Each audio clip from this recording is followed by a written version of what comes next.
This case is the definition of a legal loop that just won't stop. A defendant stuck in a cycle of repeat offenses, a judge clearly reaching the end of his patience, and a courtroom trying to figure out whether this is defiance, desperation, or something deeper. Within minutes, what starts as a routine hearing turns into a serious breakdown of accountability, personal struggle, and a justice system trying to intervene before things spiral further. The real question is, can this cycle actually be broken, or are we about to watch it repeat again? Why does this keep happening over and over and over? Why does this keep happening? How many cases did you have last year, Mr. Addison? I have quite a few, sir. Now it pled on the 17th of December, and not 3 weeks later, you have now another criminal trespass. How do we stop this from happening? You need to leave Texas? No, we don't want you to leave Texas, but we want this to stop happening. Why would I keep doing this? Officers don't like me out there, man. They be harassing me. They beat me up. They assaulted me. They put me in the hospital. They tried to kill me. So why go back? What do you mean? Why go back to the same location over and over if you know that they're going to beat you up? I'm in the state of Texas, not just this area. The state of Texas, the laws don't like me. The police don't like me, sir. That's baloney because you're a likable guy.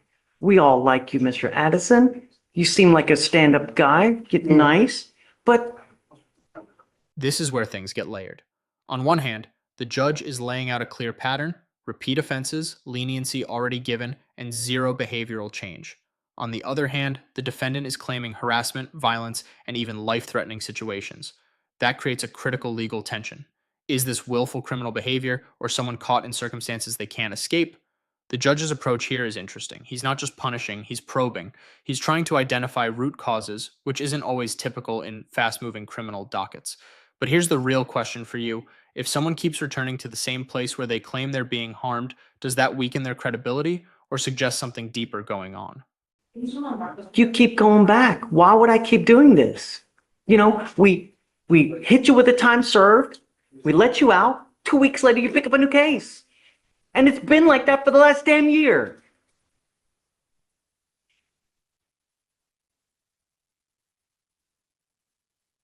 Where's your family? Who do you have in your life? I don't have nobody in my life, sir. All my family is dead. My twin just died not too long ago. You ain't got no kids? But they grown, yeah, but I can't find them. Why not? Because their mother hid them from me.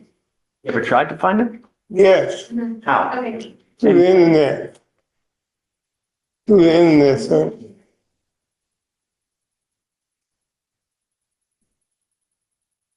I don't know, Lori. We're doing the same shots over and over and over. And last year, 1, 2, 3, 4, 5, 6, 7, 8, 9 cases just last year.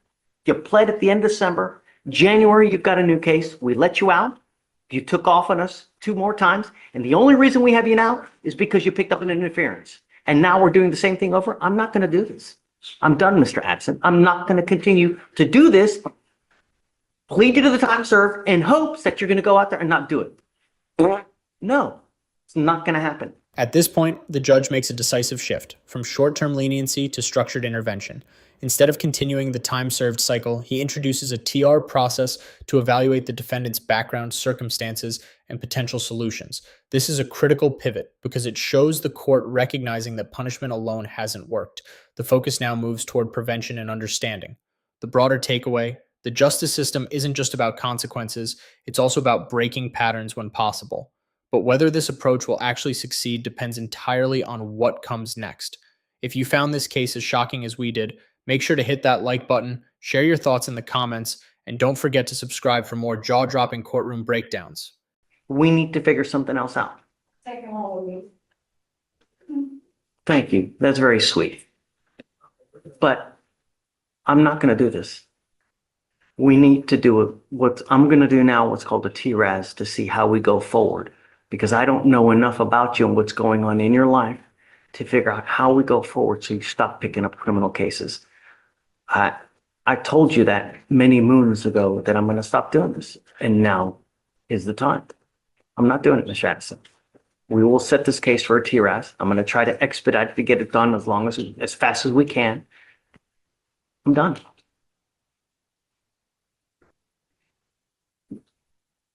What I'd like to do, and the hope is that somehow you, me, and Lori can figure out what kind of family you have in the United States so that we can get you somewhere where you stop getting in trouble.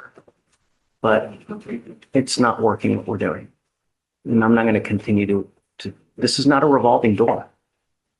Do you understand, sir? Yes, Your Honor. That's what we're going to do.